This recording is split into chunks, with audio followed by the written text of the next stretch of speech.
Hello, I'm Rachel from Douentza Garden here in Ireland, and you are very welcome to this garden tour. So we're going to take a look around my garden, Douentza, and have a look at what's looking good at the moment. And just a heads up, because I can tell you the Alstroemeria, the Peruvian lily, are looking absolutely amazing at the moment.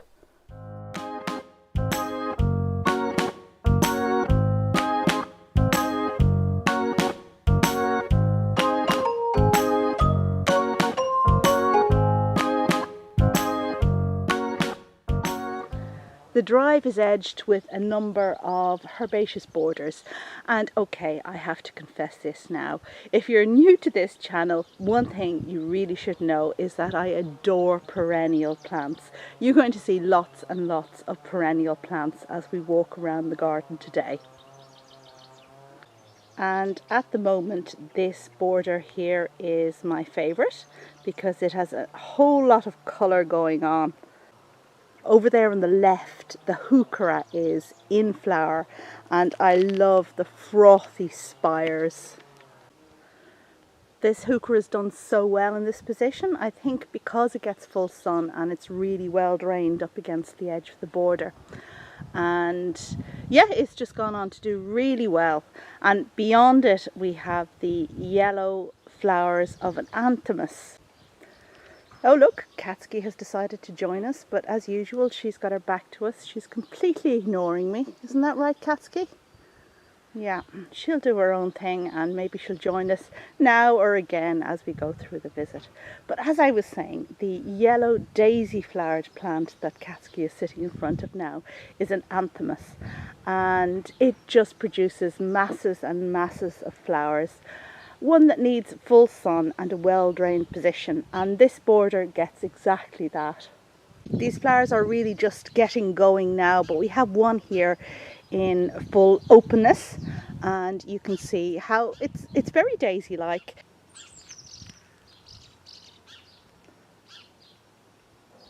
So just above Katsuki we have penstemon in flower.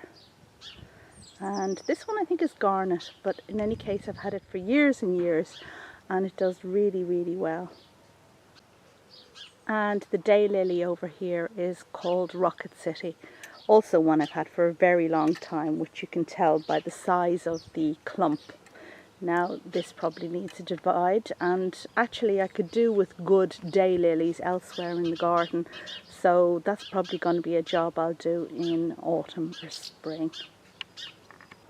This border is less colourful than the first one, but it does have some good structure with the yucca, and the Acer tree there behind looks great in spring and it looks great in summer and autumn too. And then it loses its leaves in winter, but you know, since I rely mostly on herbaceous, it's not a garden that has things to look at in winter. It's really more a summer garden.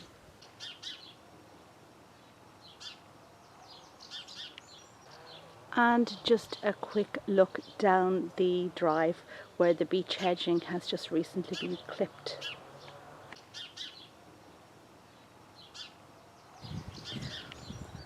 Okay, I guess it's about time to head into the garden, and I hope we don't get in Katsuki's way because that would never do.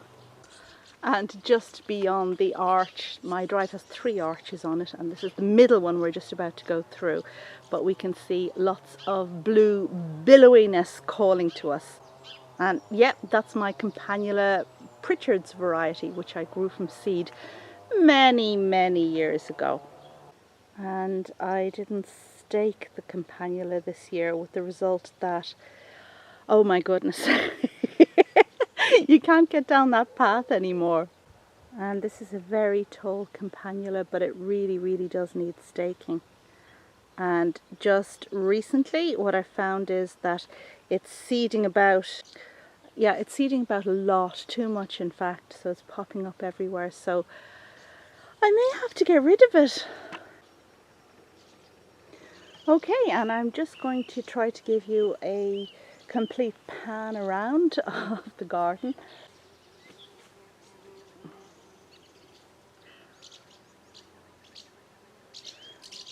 So as you can see, we are on a path. It's flanked by a crisscross grid of herbaceous borders.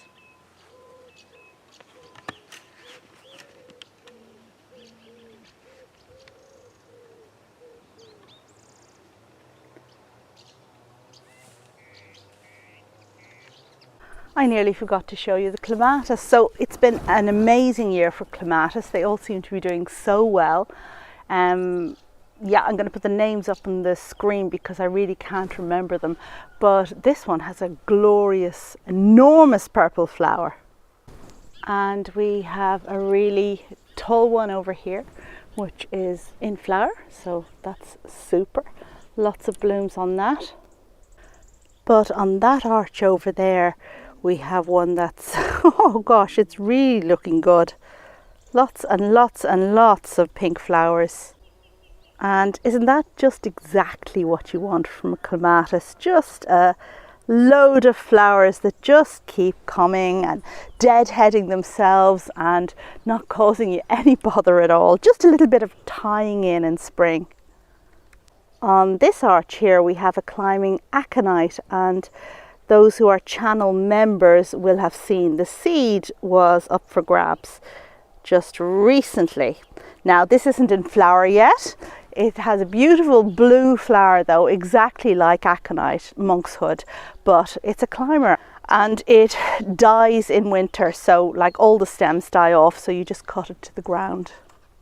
So over there we have a lovely blue geranium. That's that cloud there, which is, well, you know, there's a bit more life in it yet, but soon it will need to be cut back. The back of this border is, you know, not much colour, not much happening.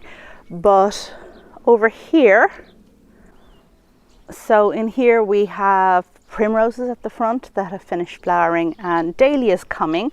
To the right we have an azalea, which you saw me clipping back in my rhododendron video, and in there we have Rhododendron Lady Alice Fitzwilliam, which I've talked about so much this year and recently planted a second one. Okay, so we're going to head over to this section of the garden, and in fact that's where the majority of today's tour is going to revolve around, because there's some glorious, amazing colour happening. For fans of my box bowls, and I know there are a couple of you out there, just to let you know that they are doing so well after the treatment against the box blight, and they seem to have recovered fully. They haven't been clipped yet this year, but that will come soon. And now we're just heading on over here.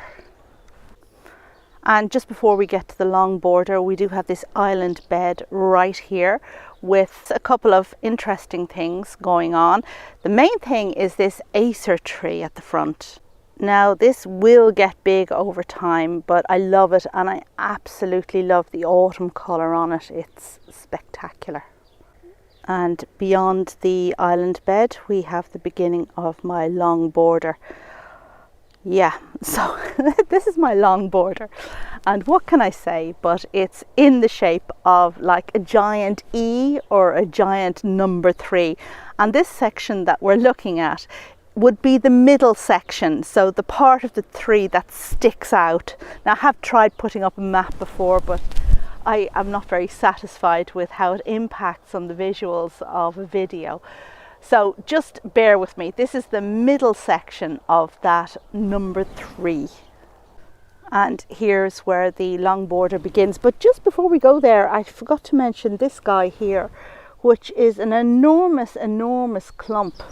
Now this plant just blooms and gets on with it, never gives me a spot of bother, never looks dehydrated, although I believe they do like a lot of water, but it never droops. Some plants who are like that, if you put them in a position where they don't have enough water, then they reward you by drooping.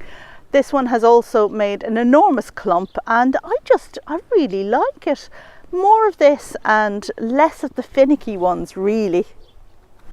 But what would gardening be without some finicky ones? And we all love our colour. I certainly absolutely adore my colour, and wouldn't be without all of these guys here. This plant at the front is Lychnis or Selina, and it's an absolute favourite of mine. Now, it seeds about the garden, so I didn't actually plant these. They just kind of popped up from other plants that died and left their seed. But I always welcome them. I weed a lot of them out, I must say, but the ones that do come, this foliage looks great, except for the very base, which is a little bit scruffy, and the flowers are amazing. And behind the Lychnis we have tree lilies coming. Now, these were transplanted in spring to a position where a fatsia had been before, and as a result of the transplantation they are growing less tall this year, because these are really, really tall tree lilies. Like, you're talking, I think 6 foot. But anyway, so we're not getting that this year, but hopefully next year. The astrantias are just going over now. Those are the dark red pincushion like flowers you see there in front of you. And I'm actually going to cut them back, foliage and all, this year when that happens. And here we have Potentilla, my favourite one, with Potentillas, these shrubby Potentillas. No, not shrubby Potentillas. Shrubby implies that it's a bush, and there are Potentillas that are bushes. These are herbaceous ones that die back completely in winter. But one of their funny points is that the foliage looks exactly like strawberry foliage.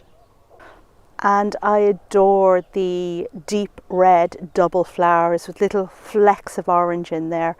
Now, this one has a bit more space than it did before because of removal of plants around, and I think it's all the better for it, really. In my last garden tour, I focused on this area and talked about how I was replanting it after removing a lot of euphorbia self-seeded bushes, and I've done that. I've planted it up. So you can see in the gaps here the verbascum with the silver foliage that I grew from seed last year, and there's a lot of them gone in here, and they'll get going really quickly. You know, there'll be tall influences in the border. And in the space that I cleared up there at the back, I planted my Rhododendron Macanabianum, which was disgracefully in a pot for far too long. Poor thing, really had to go in the ground. But this is a rhododendron that gets big, so I really didn't want to put it somewhere where it was going to be squishing out other plants and not do well. But I think this spot is just perfect because it's partially shaded and it has space. And if we move over here to the left, and we're going to come to that orange Alstroemeria very quickly, don't worry. But if we look up from there, we'll see the culprit. And that really big rounded bush you see in the background is my Euphorbia mellifera, which has gotten absolutely enormous and has seeded around a lot. And frankly, you know, I really let it go. I should have been taking those seedlings out. Beside it we have some very tall lilies, which are far taller than the tree lilies because they've been in the ground for a while. And okay, all right, the tree lilies are going to get enormous in time. And now we move on to my favourite Alstroemeria, and it's this one. And this is sold as Indian Summer. And apart from the amazing flowers, one of its very good selling points is the dark foliage. So this plant produces orange and yellow flowers that look so exotic on a dark foliage.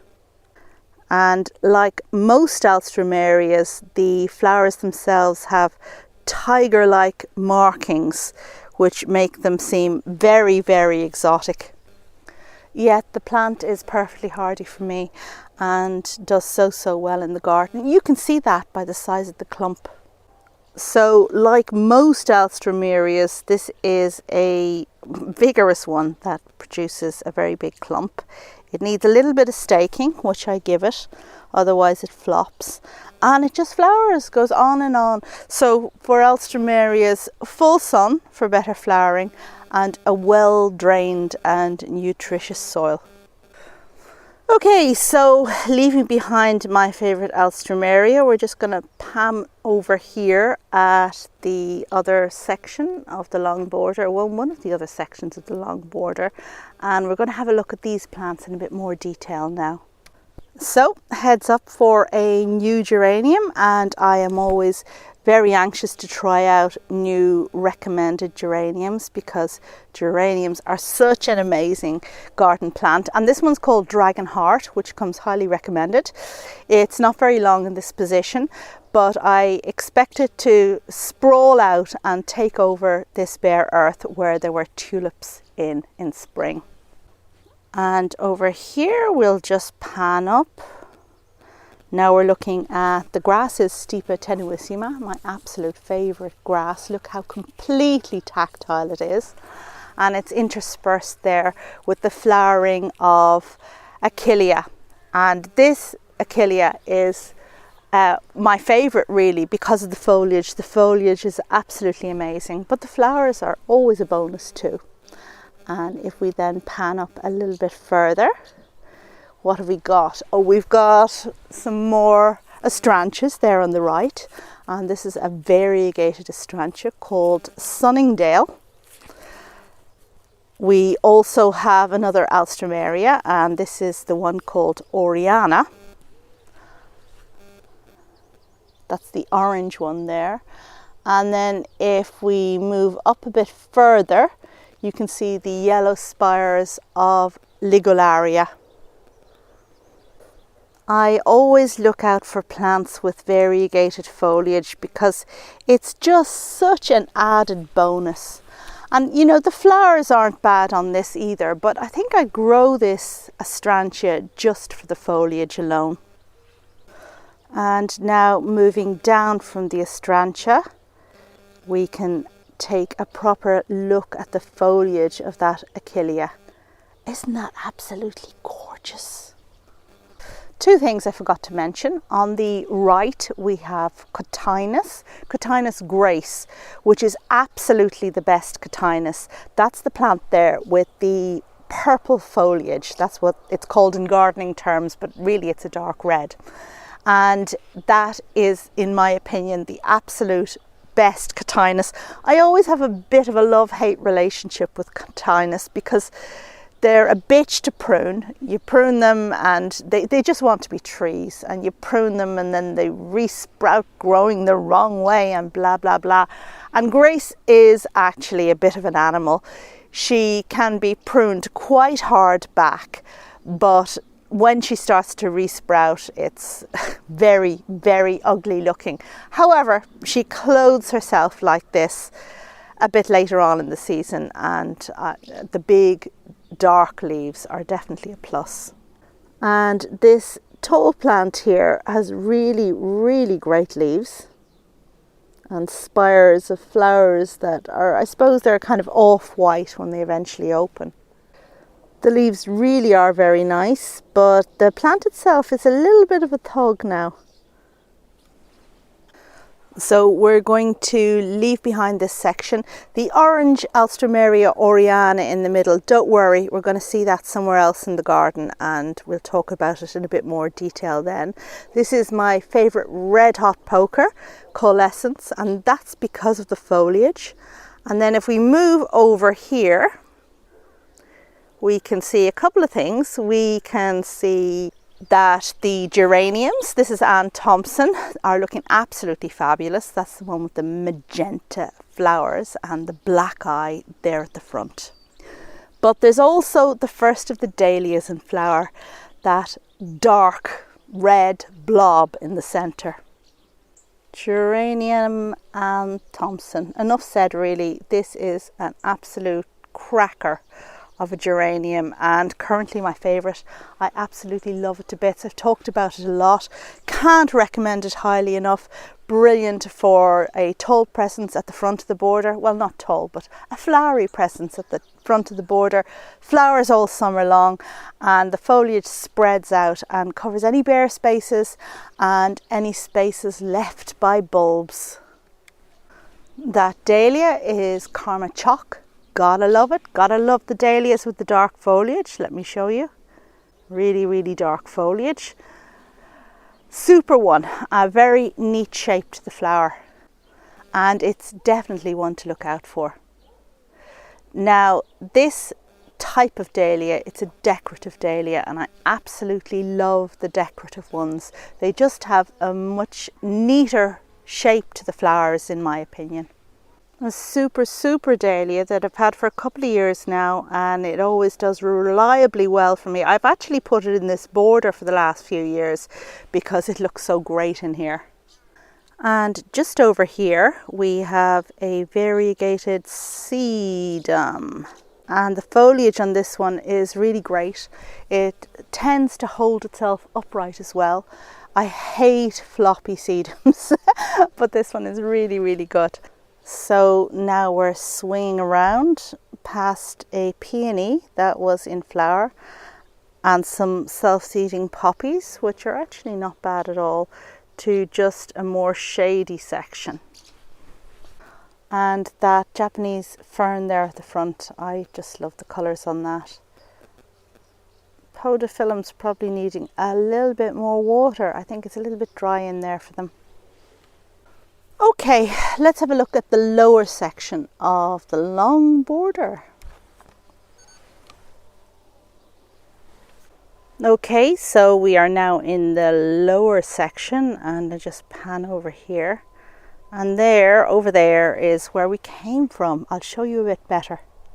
Okay, there you go. That's the section of the border up there that we were just talking about, with the geraniums and with the Astrantia and the Alstroemeria and all the good stuff. And you can tell immediately how I love Alstroemeria, because not only do I have two in that top section of the border, but right here at the front, this pink one is also an Alstroemeria. And this is an annual Alstroemeria that seeds about, and well, I'm very happy to have it really. And just moving past the Sedalcia, which isn't quite open yet.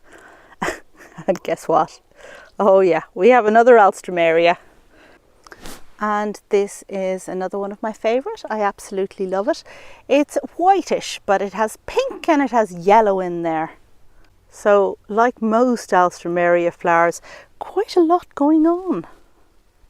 Oh yeah, just to the right of it, my Paulonia, I cut it back late this year, so it's not gained any height. So it's the middle of July now, and it really hasn't gained enough height. So you need to do it earlier rather than later. And here in this arm of the long border, we see several things. One of which is this tree. And this is the Forest Pansy, and this is such a delicate tree. If you look at it sideways, it breaks off great big branches. This is quite a sheltered section of the garden, and still it always gets broken at the slightest puff of wind.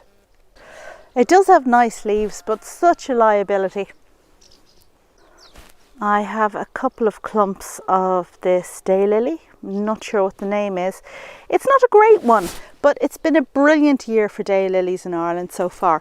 And this one, on a good year, it will flower, but on a bad year, it won't bother. And down in this corner, we have the New Zealand tussock grass, the Chinchloa rubra. We have this fabulous viburnum that just makes a really neat clump. We have the yucca, and then back to the forest pansy, and a couple of daylilies behind, and a couple of roscoas there at the very front. And the only roscoa in flower is this, on this side of the garden, is this Beesiana one. But yeah, it's nice. And check out the amazing foliage on this other one over here. Can't wait for it to be in flower. And a couple of little succulents in flower here on the pipes, and they are exactly that, hollow pipes. So we have pink flowers coming here. And over here we have polygonatum, variegated polygonatum there in the front section right there. And a peony just finishing up behind. And just a little slide up this section where we have rhododendrons and hydrangeas, and I guess it's time for us to move on to another section of the garden. Okay, so we're going to leave aside that section of the garden, and what we're going to do now is we are going to venture up this path here where we came in the first place and see what's of interest.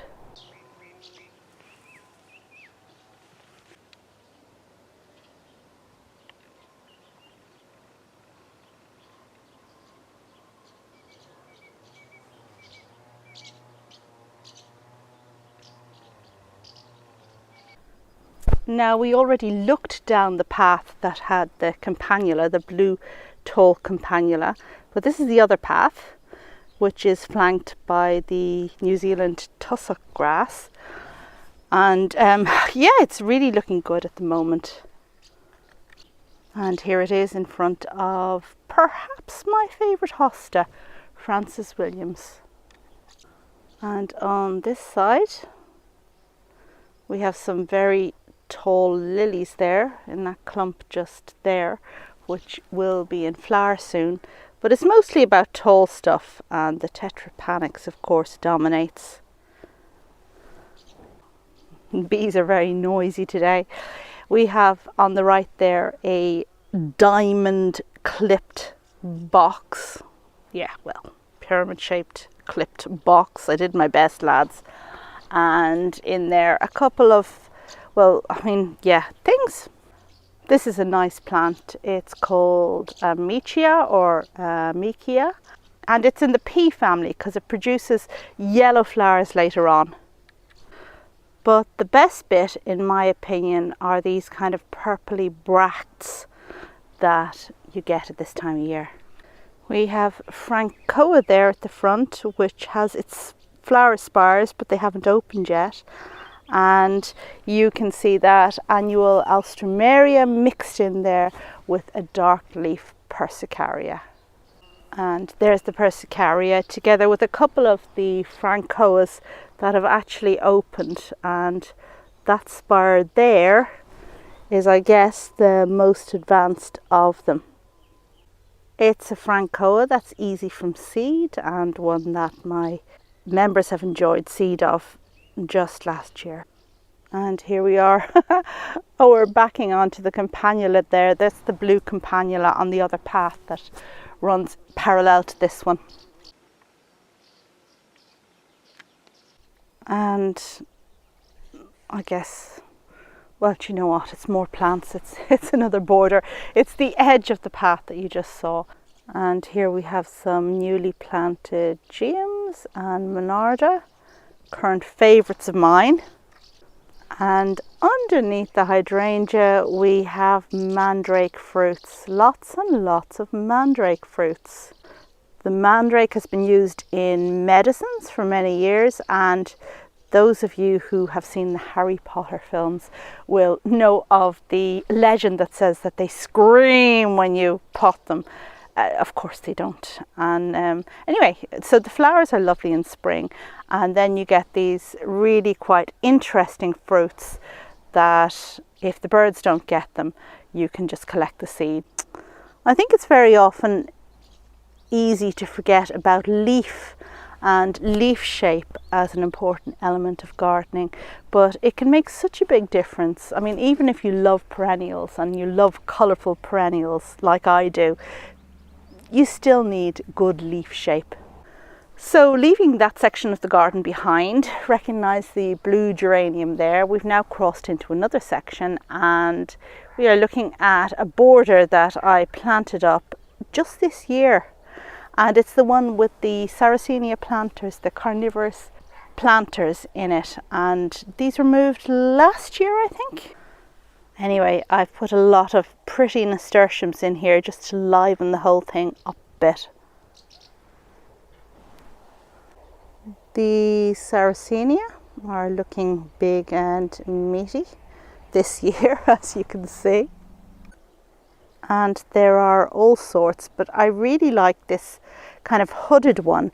The hood is a bit more curved in than with the other ones. Now don't ask me which Sarracenia they are, because you know, if you put labels into a bog garden, they kind of move, and I've lost all my labels over time. And just a little close-up of those nasturtiums. My favourite is the one on the left with the dark orange flowers, although the other ones are really nice too. I'm not sure the variegated foliage is of value. It maybe just looks a little bit diseased or something, but they're not. It's just the way they are. And I think the nasturtiums look very good against this perennial wallflower, the bull's mauve.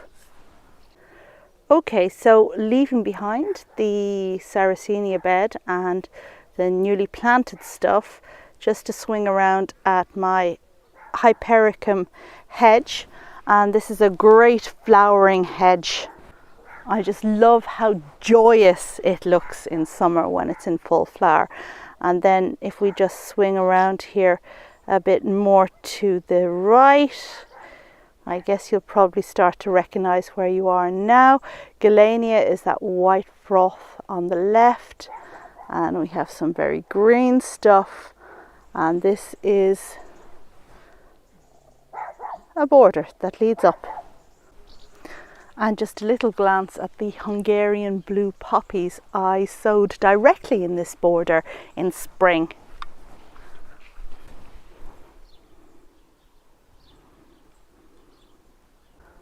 And moving over, you can see how Lobelia tupa has turned into a blooming monster at this stage. Look at her. That's going to be so many flowers.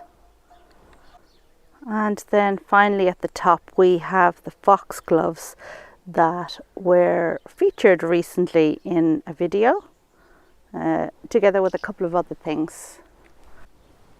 There are still a couple of side shoots left to flower, so that's good. But mostly the foxgloves have gone over, and I have put little elastic bands on the ones with particularly good flowers, so that I can know what to collect first in terms of seed when there are no flowers visible. And I am favouring ones with the more mottled inside to the flowers, and when they're also extremely tall. Okay, I want to show you something else. Don't mind that upturned chair in there by the table, but hey, look at this. So the Alliums, which I sowed last autumn, are now in full flower. And don't they look absolutely magnificent? And they're planted in among orange Alstroemeria aureana. I'm really happy with how this has turned out. I think it looks great.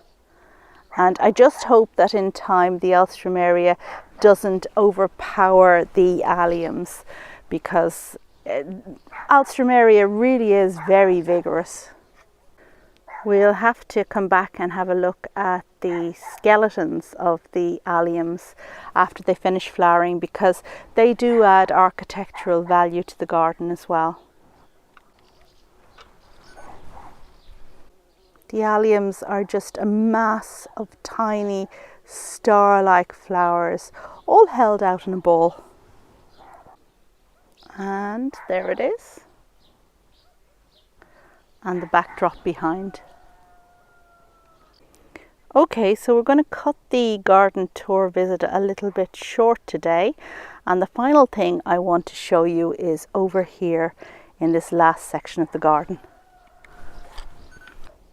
And here it is, but you're going to have to look up and look up with me to the top of this cherry tree where I have a rambling rose planted in, and my goodness, isn't it making a fantastic show? I always find it so funny to look back and remember planting things in the first place. I remember planting this rose and reading up about it, how to plant it a good bit back from the trunk so that the roots of the tree wouldn't interfere with it, and give it a chance to get established. And look at it now. There's a super sweet scent just here.